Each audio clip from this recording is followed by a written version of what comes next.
Charlie Munger, the famous billionaire investor and vice chairman of Berkshire Hathaway, believes that the first $100,000 is the hardest amount to accumulate. And he's not the only one who thinks this way. Many people who have successfully built wealth say the same thing.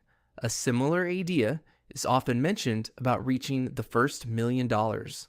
Once you reach $100,000, the next one tends to come much faster. Before long, your savings grow to $200,000, then $300,000, and eventually $400,000. And once you cross the $1,000,000 mark, the second million often arrives much sooner, sometimes taking only a fraction of the time it took to earn the first. This idea is encouraging for people who feel like their wealth is growing too slowly. But why does building wealth seem to get easier over time? Let's explore why reaching the first $100,000 takes such a disproportionately long time and discuss what you can do to speed up the process so you can become wealthy years earlier. Our channel is about money, personal finance, and investing. If you're interested in improving your financial future, make sure to subscribe to the channel and hit the like button if you find this video helpful. The first $100,000, one of the biggest obstacles many people face is simply getting started with investing. Investing often feels like a low priority, so it keeps getting pushed further and further down the list. Before long, people suddenly find themselves wondering how they'll ever be able to retire comfortably. Think about it. How many people do you know who say they'll start investing once they have more money? They believe that when their income increases, then they'll begin investing. But saying you'll invest when you have more money is like saying you'll add wood to a fire only after it starts producing heat. You don't invest because you have too much money. You invest because you want to create more money. Another common excuse is risk. Most of us know someone, a coworker or a friend, who believes investing is too risky, so they avoid it altogether. But as with many things in life, taking the first step is often the hardest. When the finish line seems far away, it's easy to delay action and push the goal into the future. Why the first $100,000 takes so long. Reaching your first $100,000 requires doing most of the heavy lifting yourself. In the early stages, the majority of the money in your investment portfolio comes from your own contributions, not from investment returns. But once your portfolio becomes large enough, compound interest begins to work its magic. The percentage return may stay the same, but the actual dollar gains become much larger. For example, if you invest $5,000 and earn 10% in 1 year, you only make $500. That amount can feel insignificant, something you could easily earn by working a few extra hours. But when $100,000 earns 10%, that's $10,000 in 1 year. Now you're starting to generate a meaningful portion of income.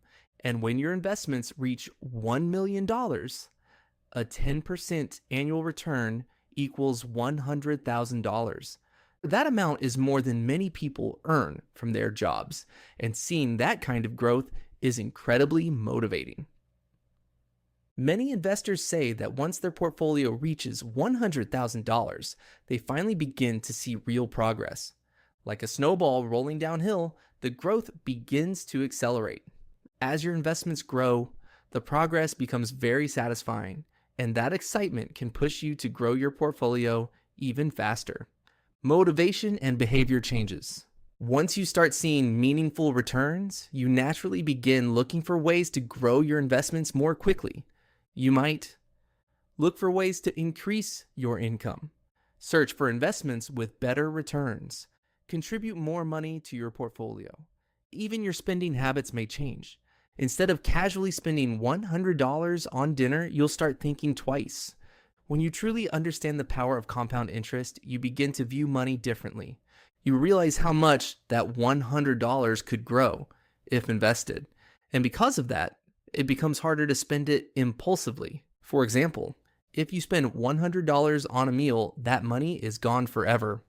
But if you invest that same $100, it might generate $10 the first year, $11 the next year, $12 the year after that. Of course, $100 alone isn't a huge amount, But the habit of saving $100 in different areas consistently can add up to a large sum over time. More money means more opportunities. As you build wealth, you gain more options in life. This becomes very clear once you reach around $100,000 in savings. With that level of financial security, you can do things that someone living paycheck to paycheck simply cannot. For example, you might have the opportunity to take a new job. Maybe your current job pays $50,000 per year, but another opportunity could potentially earn $100,000 or more, though it's commission-based and less stable. If you depend on that guaranteed paycheck, taking the risk might be impossible. But with savings, you have the financial cushion to try business and investment opportunities. Perhaps you've always dreamed of starting your own business, but you never had the capital or financial safety net. That business could potentially generate millions of dollars, but if you can't afford to start, the opportunity is lost.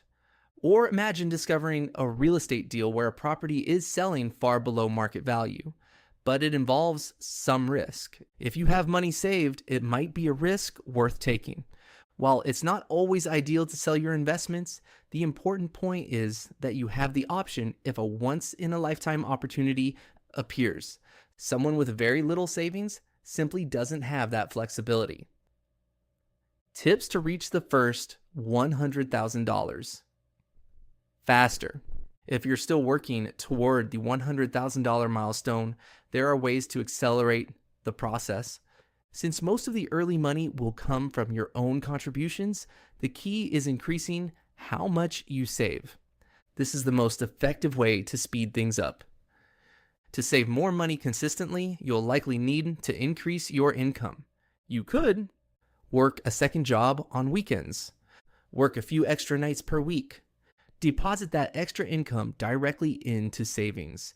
You could also consider starting a side business that generates additional income. At the same time, be cautious with unnecessary spending. Ask yourself, do you really want to spend $100 on dinner, or would you rather save it and reach your financial goals faster?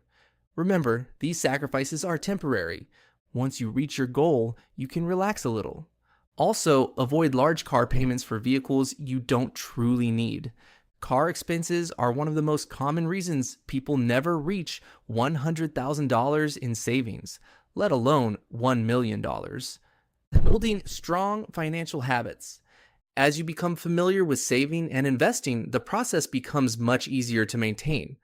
By the time you accumulate a meaningful amount of money, you'll already be used to finding ways to earn extra income, consistently saving and investing, thinking carefully about whether purchases are necessary. You'll also become more comfortable with market risks and learn how to navigate different economic cycles. Eventually, you may even learn how to take advantage of those cycles after the first $100,000. According to Charlie Munger, once you reach $100,000, you can ease off the gas a little. While the next milestone is $1 million, reaching it becomes easier. That's because a growing portion of your wealth will come from compound interest, not from money you personally have to earn and contribute. So the next time you feel stressed about how slowly your net worth is growing, remember this: building wealth gets easier, more enjoyable, and more rewarding as time goes on.